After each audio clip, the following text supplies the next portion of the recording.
Okay, so this is going to sound like nothing, but stay with me. A few months back, I was in a Slack thread, one of those threads where like 12 people are chiming in, everyone's got an opinion, and the conversation is moving fast. Someone wrote something, casual, 2 sentences. The thread moved on immediately. I couldn't. I kept scrolling back up to those 2 sentences, reading them again, trying to figure out, was that directed at someone? Was there something underneath it? Why did they phrase it that way and not another way? The thread had 40 more messages by the time I was still on those 2, and I remember thinking, just let it go. But I couldn't, and honestly, I was right to keep looking. There was something there. It came out 2 weeks later in a way nobody saw coming, except I kind of did. I don't think people who are wired this way get told the right thing very often. Usually it's some version of, you're too sensitive, you overthink. You need to stop living in your head. And I get why people say that. From the outside, it probably looks exhausting, inefficient. But here's something that shifted things for me.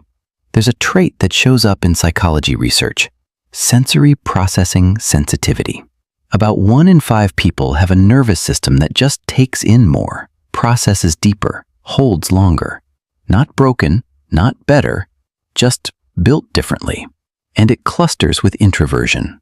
Not always, but often enough that if you're an introvert who has ever been told you feel too much, there's a decent chance this is part of what's going on. The reframe isn't "you're special." It's simpler than that. You're not feeling too much. You're processing more than most people do. And those are not the same thing.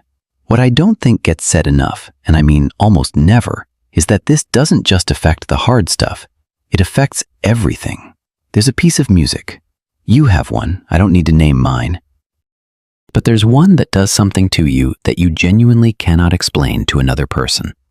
It's not sadness exactly. It's not happiness. It's more like recognition. Like something in the song already knew something about you before you did. And you've tried to describe this to people and gotten politely confused faces. Because for them, music is music. It sounds good or it doesn't. For you, it's something else entirely.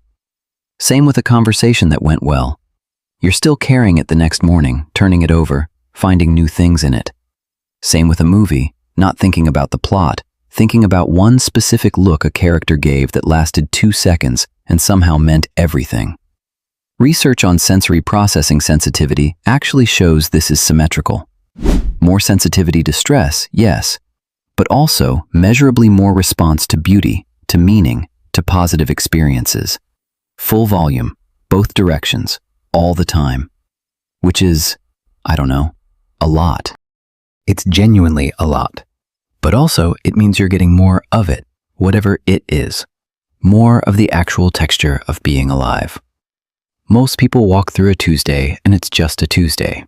Yours are different. The part that causes the most friction, I think, is decisions. Specifically, how long they take. I had a manager once who would send something at 10 a.m. and follow up by 11 asking if I'd had a chance to look at it. And I had looked at it. I'd been looking at it.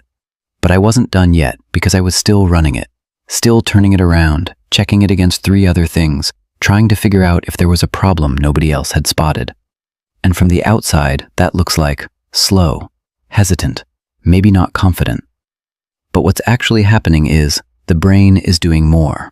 Not spinning out, not anxious, just running more variables before it commits. Studies on people who process deeply show they tend to make fewer impulsive errors. They catch things earlier.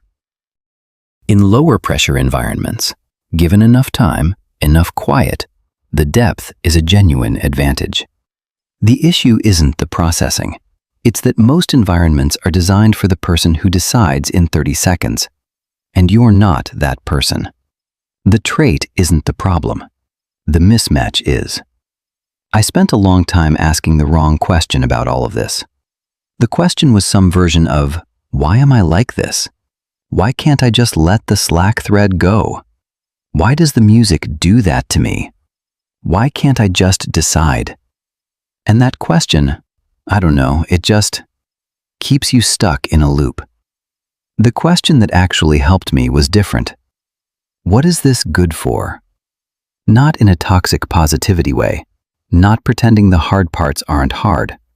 but genuinely asking, in what rooms, in what moments, in what kinds of relationships does this actually become an advantage? Because the noticing, the depth, the thing where you catch what everyone else missed in that Slack thread, that's not nothing. That's actually kind of everything in the right context. I'm not going to pretend this is easy to carry. Some days it isn't. Some days you're still thinking about a comment someone made in passing at 11 a.m. and it's now midnight and you just want your brain to stop. That's real. I'm not going to gloss over it. But the same wiring that does that, it's also why someone in your life has probably told you at some point that you understood them in a way nobody else had. Or why you were the one who noticed something was wrong before it became a problem.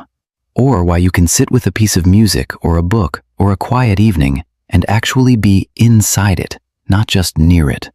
You were never too much.